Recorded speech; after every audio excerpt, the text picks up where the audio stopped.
Dua kata buat keyboard low profile ini, keren banget sih. Nggak kayak keyboard low profile pada umumnya yang seperti bisa kalian lihat lah. Di sisi keycapsnya ini ada gambar yang cukup menarik. Dan dia juga punya layar. Menarik bukan? Dari segi harga, dia affordable. Secara form factor juga pas. Dia ada di 75 non-exploded yang bisa dibilang ini cukup compact ya.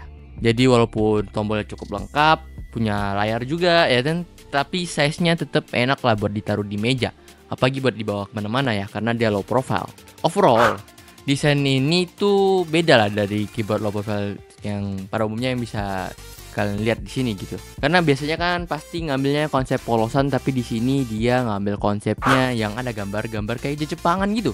Dengan dua varian warna, ada yang warna putih dan warna hitam. Yang hitam ini lebih ke ikan-ikan gitu. Kalau yang putihnya kan lebih ke ombak gitu ya. Namun dengan desain kayak gini harus ada beberapa hal yang tersingkir. Contohnya kayak fontnya ataupun legend lah kita bisa bilangnya. Jadi dia side printed. So mungkin buat sebagian orang yang gak biasa buat ngetik di keyboard yang clear kayak gitu, mungkin agak ribet dan kerepotan. Ataupun yang gak hafal, itu bakal kerepotan sih. Kan ada side printed bang. Side printed di sini itu sebenarnya tidak membantu sama sekali dengan desain bergambarnya dia. Karena tetap digambar menimpa si side printednya. Ngomongin keycaps, bahannya ini tentu udah pakai PBT double shot dengan ketipisan di 5 mm.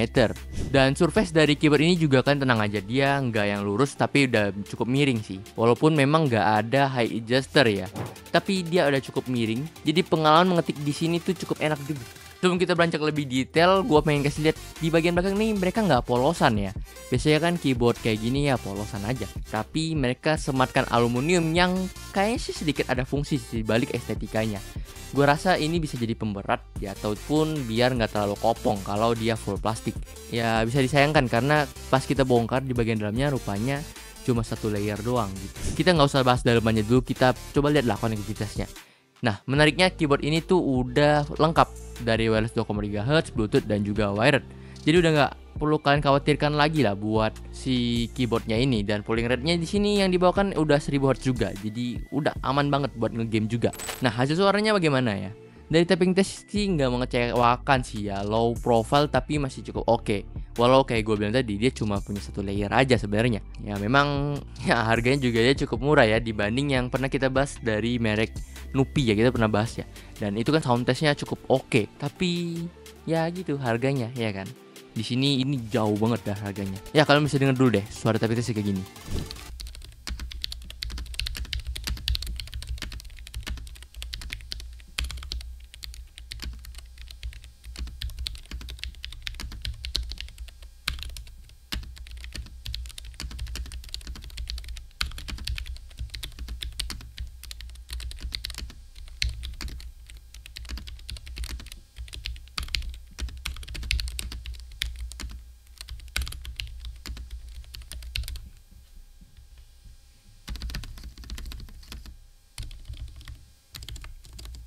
Oke, apa aja satu layernya? Pas kita bongkar ini sih sebenarnya cukup mudah ya. Dia udah gasket mount ya. Dan di bagian bawah ini kosong aja, kolos gitu ya. Cuma ada baterai 2500 mAh. Terus PCB yang udah di solder pula, non hot swap gitu. Terus poronnya gak terlalu tebal sih, tipis aja gitu. Dan atasnya itu pakai plate yang metal. Ya yang bisa kalian temuin itu loh di keyboard 600-700an gitu yang metal gitu loh. Jadi ya bukan yang terbaik tapi sudah cukup oke di kelas harganya sih menurut gua. Dan varian switch yang ditawarkan juga di sini ya red doang, linear, nggak ada varian lain. Dan kita juga nggak dapat info switch apa yang mereka pakai. Sayangnya sih ini di solder ya, jadi kalian nggak punya opsi buat gonta-ganti switch. Dan tentunya buat atur makro juga bisa di softwarenya langsung. Atur makro, RGB semua lengkap di sini ya, seperti layaknya software pada umumnya ya. Dan soal harga sih, ya gue sih mungkin merasa ini wajar jadinya ya, kenapa harganya bisa sesadis ini gitu. Ada beberapa hal yang harus dipertimbangkan gitu, kayak contohnya si keyboard ini sudah disolder switchnya, kita nggak bisa gonta-ganti switchnya. Dan kalian juga switchnya sudah gimana ya, harus nyaman lah dengan si linear ini. Memang tidak seburuk yang red linearnya Otomo, yang gue rasa switch linear Otomo yang red low profile ini masih perlu banyak diperbaiki sih.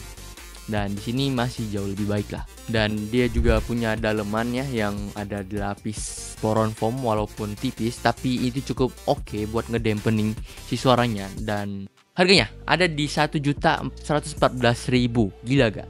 Tenang aja, kalau kalian udah kepincut sama harganya tapi menurut kalian desainnya kurang cocok sama kalian bisa ganti keycapsnya, mereka juga jual, jadi dikirim barengan aja gitu ya kan. Versi polosannya itu ada di 400 ribuan aja.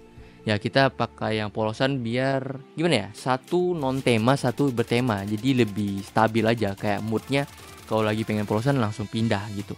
Jadi ya jangan pilih gambar-gambar lagi gitu. Mungkin segitu dulu untuk pembahasan kita dari XV XL75 Pro ini. Dan seperti biasa kalau kita bahas produk luar negeri tentunya ongkirnya itu bakal gratis. Dan kalian juga bisa pakai kode yang gua bakal share juga di bawah biar dapat promo ya. Nah mungkin segitu dulu untuk pembahasan gua kali ini. Like, suka, subscribe channel ini kalau channel ini bermanfaat dan kasih tau gua produk apa lagi yang gak pengen gua bahas.